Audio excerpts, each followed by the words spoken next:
நம்மை படைத்தவன் ஒருவன் இருக்கின்றானா? மனிதன் என்கிற அடிப்படையில் சில கேள்விகளை சிந்தித்து பார்ப்பது அவசியம். நாம் தானாக வந்தோமா? இறைவன் இருக்கின்றானா? எங்கிருந்து வந்தோம்? ஒன்று, நாம் ஒன்றும் இல்லாததிலிருந்து வந்தோம், அல்லது நம்மை நாமே படைத்துக் கொண்டோம், அல்லது ஏதோ ஒன்றால் படைக்கப்பட்டோம். நாம் ஒன்றும் இல்லாததிலிருந்து வந்தோம் என்றால் இது இயற்பியல் மற்றும் ஆற்றல் அழிவின்மை கோட்பாடுகளுக்கு முரணானது. ஆற்றல் அழிவின்மை கோட்பாட்டை ஆங்கிலத்தில் law of conservation of energy என்று சொல்லுகிறோம். அதாவது ஒன்றும் இல்லாததிலிருந்து ஒன்றும் வராது. அதே போல் ஏதாவது ஒன்று ஏதாவது ஒன்றிலிருந்து தான் வரும். நம்மை நாமே உருவாக்கி கொண்டோமா?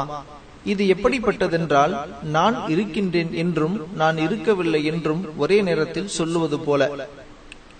இன்னும் புரியும்படி சொல்வதாக இருந்தால், என்னுடைய தாய் தன்னைத்தானே பெற்றெடுத்துக் கொண்டாள் என்று சொல்வது போல அறிவுக்கு பொருந்தாத ஒன்று.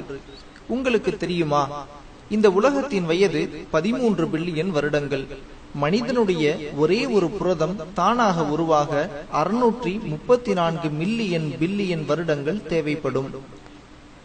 ஒரு மனிதனுடைய ஒரே ஒரு புரதம் தானாக உருவாக இந்த பிரபஞ்சத்தின் வயதை 45 மில்லியனால் பெருக்கினால் எவ்வளவு எண்ணிக்கை வருமோ அவ்வளவு வருடங்கள் தேவைப்படும். இன்னும் நீங்கள் எந்த படைப்பாளனும் இல்லாமல் தானாக வந்தோம் என்று நம்புகிறீர்களா?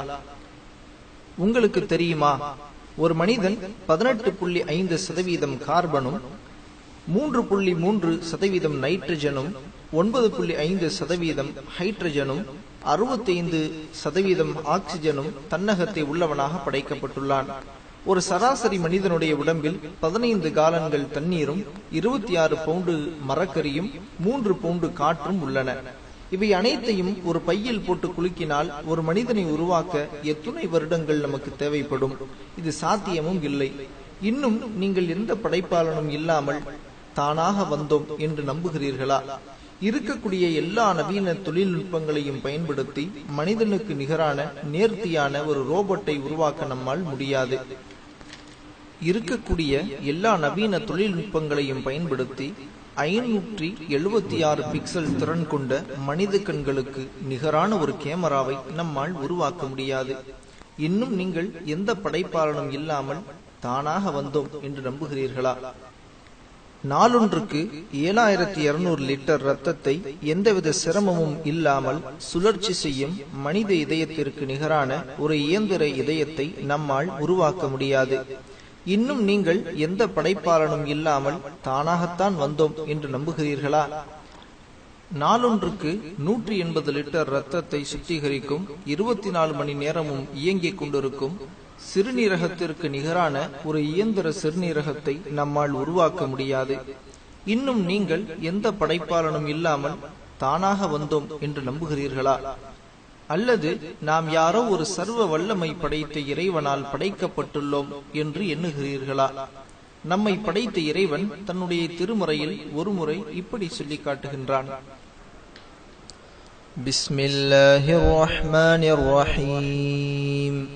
يا أيها الناس ضرب مثل فاستمعوا له إن الذين تدعون من دون الله لن يخلقوا ذبابا ولو اجتمعوا له وإن يسلبهم الذباب شيئا لا يستنقذوه منه ضعف الطالب والمطلوب ما قدر الله حق قدره إن الله لقوي عزيز. மனிதர்களே, ஒரு உதாரணம் சொல்லப்படுகிறது. எனவே அதனை செவிதாழ்த்தி கேளுங்கள். நிச்சயமாக அல்லாஹ்வை அன்றி வேறு எவர்களை நீங்கள் அழைக்கின்றீர்களோ அவர்கள் ஒரு ஈயை கூட படைக்க முடியாது. அதற்காக அவர்கள் ஒன்று சேர்ந்தாலும் சரியே. இன்னும் ஈ அவர்களிடமிருந்து ஒரு பொருளை பிடுங்கிக் கொண்டாலும் அதனை அதனிடமிருந்து அவர்கள் விடுவிக்கவும் முடியாது. தேடுவோனும் தேடப்படுவோனும் பலவீனர்களே. அவர்கள் அல்லாஹுவை கண்ணியப்படுத்த வேண்டியவாறு கண்ணியப்படுத்தவில்லை.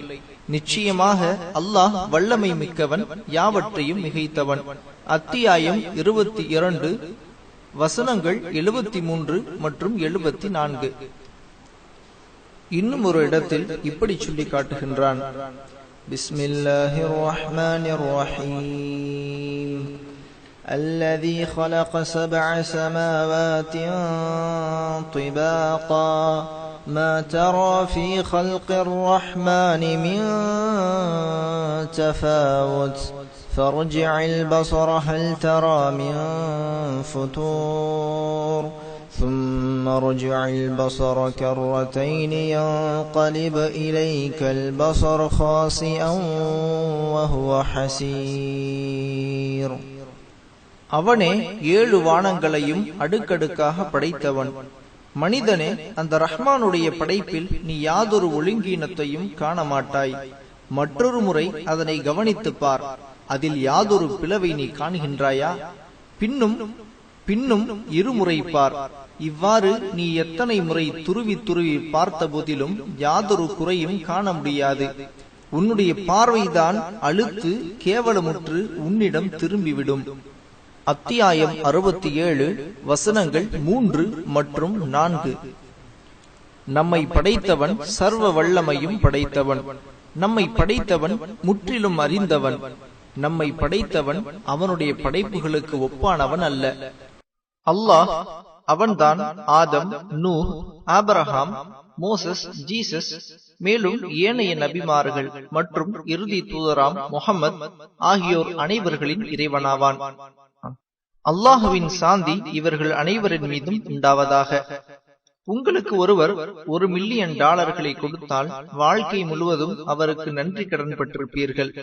ஆனால் உங்களுக்கு விலை மதிக்க முடியாத எண்ணற்ற அருட்கொடைகளை தந்த ஒருவனுக்கு என்ன செய்ய போகின்றீர்கள்? அவனை வணங்க மாட்டீர்களா? அவனை வழிபட மாட்டீர்களா? அவனுடைய வேதத்தில் சொல்லப்பட்ட அத்தாட்சிகளை சிந்தித்து பார்க்க மாட்டீர்களா? சிந்தியுங்கள், செயல்படுங்கள். இஸ்லாம் பற்றிய சந்தேகங்களுக்கு எங்களை அணுகுங்கள்.